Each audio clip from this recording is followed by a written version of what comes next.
morning students, welcome back to our next science class. So student, last class we started our chapter number 7, weather, climate and adaptation. Okay, so we have already discussed about the elements of weather like temperature. Now today we discuss about next topic is relative humidity.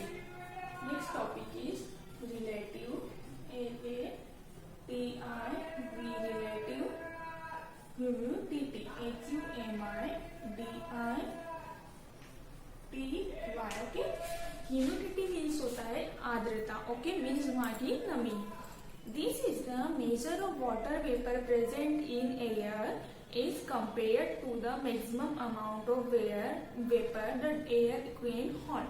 देखिए, ये humidity क्या होती है? Major of water, जहाँ पे पानी का major करते हैं, वाटर वेपर का मेजर करते हैं जो हवा में प्रेजेंट होती है, as compare to the maximum amount of vapour, जिसमें हवा में जब वेपर की मात्रा ज्यादा होती है, वाटर वेपर की मात्रा ज्यादा होती है, जिसके कारण बहुत ठंडक बनी रहती है. Given the other parameters of pressure and temperature are constant, जिसमें क्या होता है, जो अदर पैरामीटर्स होते हैं, टेम्परेचर होता है, वो कांस्टेंट रहता है. It is expressed in percentage and it measured by an instrument called hygrometer.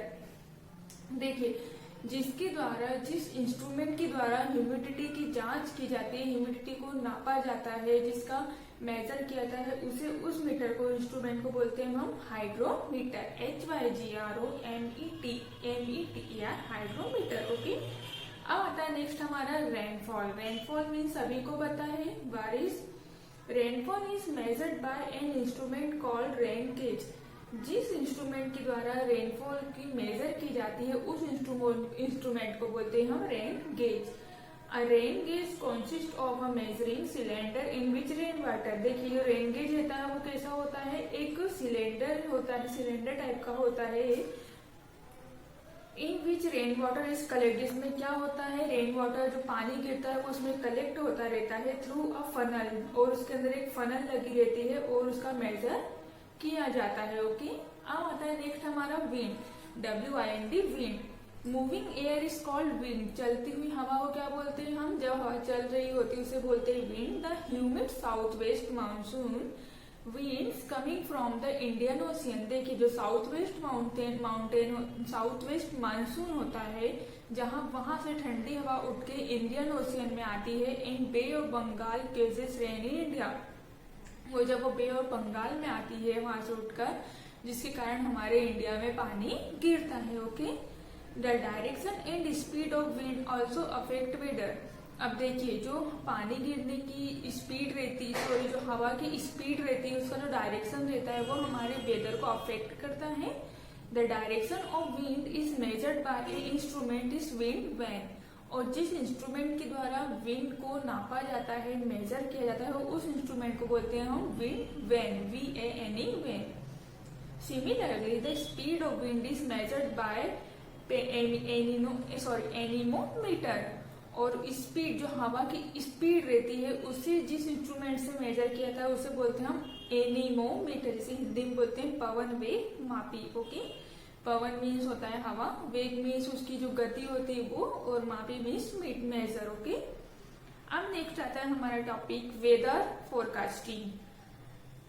Metrology means अंतरिक्ष विज्ञान. Okay, meteorology is the study of atmosphere and the weather process the occur in it. The scientist who study and predict weather are called meteorologist. जो scientist, जो वैज्ञानिक weather के बारे में पढ़ते हैं या स्टडी करते हैं, उसके बारे में अध्ययन करते हैं, उन्हें बोलते हैं हम meteorologist. Okay, they predict weather by observing weather patterns. और वो क्या करते हैं, वेदर का पैटर्न होता है उसे ऑब्जर्व करते हैं. And other factor that affect weather, और जो वेदर को अफेक्ट करते हैं उनके बारे में भी डिस्कस या स्टडी करते हैं. The sun is the main source of heat and light on the earth. देखिए, जैसा हम जानते हैं हमारे अर्थ पे जो सन होता है एक मेन सोर्स है लाइट और हीट का.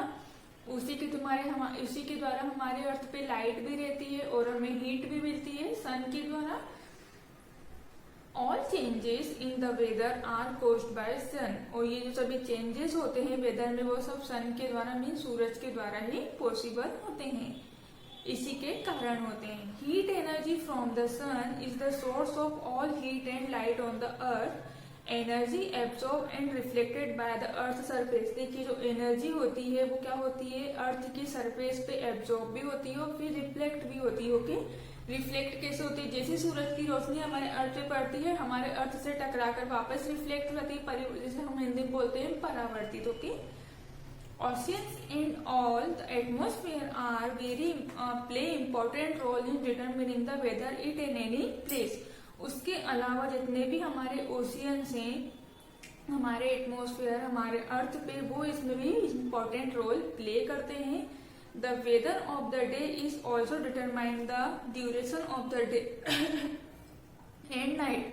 और देखिए जो हमारा वेदर होता है वो हमारे डे एंड नाइट के ड्यूरेशन के हिसाब से भी डिटरमाइन होता है और हमें उसे भी अफेक्ट करता है। ओके, अब आता है हमारा next topic, factors affecting climate. Okay, next topic है हमारा फैक्टर्स अफेक्टिंग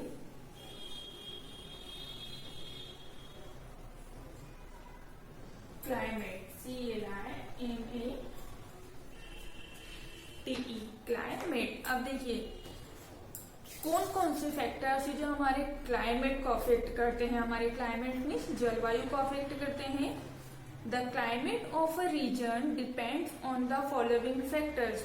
हमारे किसी भी क्षेत्र का जो क्लाइमेट होता है उसके कुछ फॉलोइंग फैक्टर्स है। पहला है हमारा distance from the sun, means सूरज से दूरी। Rotation of revolution of the earth, sun का रोटेशन मीन सन का अर्थ का घूमना भी हमारे क्लाइमेट पे डिपेंड करता है, हमारे क्लाइमेट का एक फैक्टर्स है। Latitude and longitude. Latitude means ऊंचाई, जो लंबाई ऊंचाई होती है हमारे अर्थ से, उसे भी हमारे क्लाइमेट में बहुत अफेक्ट होता है। Okay, apart from the sun there are a number of factors that affect the climate of place. हमारे बहुत सारे ऐसे फैक्टर्स हैं जो हमारे क्लाइमेट को बहुत अफेक्ट करते हैं। जिस प्रकार सूरज भी उसमें से एक है। The most alarming of this is human activity. और सबसे मोस्ट इम्पोर्टेंट तो इसके अंदर ह्यूमन एक्टिविटी जो हमारे क्लाइमेट को अफेक्ट करती है। बर्निंग ऑफ फ्यूल, जैसे ईंधन का जलना। Depletion of the ozone layer, ozone layer की परत का कम होना।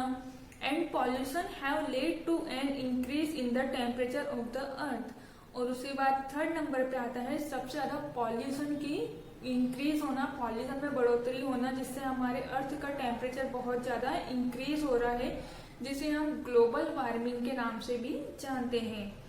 अर्थ climate change in different periods of history. हमारे अर्थ का जो क्लाइमेट रहता है वो हिस्ट्री में आपने पहले भी पढ़ा होगा। पहले के जमाने में इतना पॉल्यूशन नहीं होता था, लेकिन अब जितने ज्यादा व्हीकल, जितनी ज्यादा फैसिलिटीज आ रही है, उतना ज्यादा पॉल्यूशन बढ़ता जा रहा है। There are evidence of an ice age when large sheets of ice covered the earth millions of years ago. पहले जब बहुत ज्यादा आइस कवर्स रहते थे, लेकिन अब पॉल्यूशन के कारण वो क्या हो रही है, आइस कवर्स पिघल रही है, जिससे क्या हो रहा है हमारी अर्थ की जो हमारे अर्थ पे क्या हो रहा है, मतलब जो बर्फ पिघल रही है उससे बहुत ज्यादा नुकसान हो रहा है। ओके, सो स्टूडेंट्स आगे आप लोगों को समझ में, इसके आगे का next topic adaptation according to climate हम नेक्स्ट क्लास में डिस्कस करेंगे। Thank you.